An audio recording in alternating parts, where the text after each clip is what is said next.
Hello everyone, welcome to daily fact. आज हम discuss करेंगे इन सेतु और एक्स सेतु के बीच में इंपॉर्टेंट डिफरेंस। प्रीलिम्स के लिए टॉपिक काफ़ी इंपॉर्टेंट रहता है। ऑलरेडी अगर हम बात करें यूपीएससी के जितने भी एग्जाम्स रहते हैं लाइक सीडीएस, सीएपीएफ या फिर सीएससी की अगर हम बात करें, उन सभी में जो है वो इस टॉपिक को लेकर जो है वो क्वेश्चन एग्जाम में पूछा गया है। दैट मीन्स ये टॉपिक हमारे लिए बहुत ज़्यादा इंपॉर्टेंट है, बहुत ईजी टॉपिक है और इसमें कन्फ्यूजन रहता है और कन्फ्यूजन की वजह से ही जो है वो हमेशा क्या होता है, हमारा जो क्वेश्चन है वो गलत होता है। अगर आप हमारे साथ नए जुड़े हो तो आप हमारे इनिशिएटिव को सब्सक्राइब कर सकते हैं और साथ में शेयर कर सकते हैं, प्लस चेक कर सकते हैं हमारे initiative regarding the current affair as well as static GK, और जो हमारे साथ जुड़ सकते हैं on YouTube as well as on Telegram की अगर हम बात करें तो लिंक आपको डिस्क्रिप्शन में मिल जाएगा, जिसमें हम डेली करंट अफेयर के एमसीक्यूज जो वो डिस्कस करते हैं, प्लस हमारे इंपॉर्टेंट नोट्स अगर हम बात करें या करंट अफेयर की पीडीएफ फाइल्स, वो सभी आपको टेलीग्राम पर मिल जाएगी।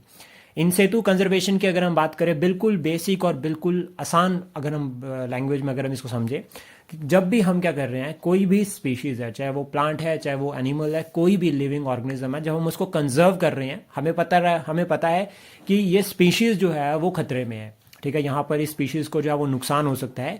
तो इन सेतु में जब हम किसी स्पीशीज़ को कंजर्व कर रहे हैं तो कहाँ पर कंजर्व कर रहे हैं, उसी की नेचुरल कंडीशंस में, मतलब जहाँ पर वो स्पीशीज़ रहती है उसको वहीं पर उसी नेचुरल कंडीशन में जब हम प्रोटेक्ट कर रहे हैं तो that is in Setu conservation. जब हम उसको उसी रीजन में उसकी जो नेचुरल हैबिटेट है उसमें कंजर्व कर रहे हैं तो that is in Setu conservation. और इसके एग्जाम्पल्स एग्जाम में आते हैं, हम ये भी साथ में डिस्कस करेंगे कि क्वेश्चन किस तरह से एग्जाम में बन सकता है। तो एग्जाम्पल्स आते हैं national park, wild life sanctuaries, biosphere reserve और सेक्रेड ग्रुप्स। ये कॉमन एग्जाम्पल है इन सेतु कंजर्वेशन के। एक्स सेतु कंजर्वेशन की अगर हम बात करें तो जब हम स्पीसीज की कंजर्वेशन उसकी नेचुरल हैबिटेट को छोड़ के कहीं और कर रहे हैं, हमें पता है कि जिस नेचुरल कंडीशन में वो स्पीशीज है वो वहाँ पर सर्वाइव नहीं कर पाएगी, उनकी जो पॉपुलेशन है वो बहुत कम बची है। तो हम क्या करते हैं, उनके लिए स्पेशल जो है वो हैबिटेट जोन बनाते हैं। For example like zoological park, botanical garden, seed banks.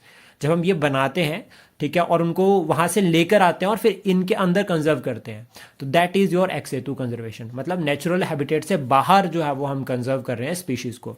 अब एग्जाम में क्वेश्चन किस तरह से बनता है, तो देखो बिल्कुल बेसिक जो आपको सबसे पहले याद रखना है इसके रिगार्डिंग, कि आपको 4 ऑप्शन दिए होंगे कि कौन सा जो है वो इनमें से इन सेतु है, कौन सा इसमें से एक्स सेतु है। इस तरह से जो फाइंड आउट करने के लिए आ जाएगा प्रीलिम्स में, ये काफ़ी इंपॉर्टेंट रहेगा। और मेंस में अगर हम बात करें, हम इसको कैसे लिख सकते हैं, तो इन सेतु एक्स सेतु कंजर्वेशन को हम एज एन एग्जांपल लिख सकते हैं कि गवर्नमेंट के क्या इनिशिएटिव है with respect to conservation. Plus आपके लिए एक क्वेश्चन है जिसका आंसर आपको कमेंट बॉक्स में करना है कि प्रोजेक्ट टाइगर जो है वो कौन से ईयर में लॉन्च किया गया था, ये आप कमेंट बॉक्स में बता सकते हैं। Thank you, please support, share and subscribe daily fact. जल्दी मिलते हैं कुछ इंपॉर्टेंट वीडियोज़ के साथ।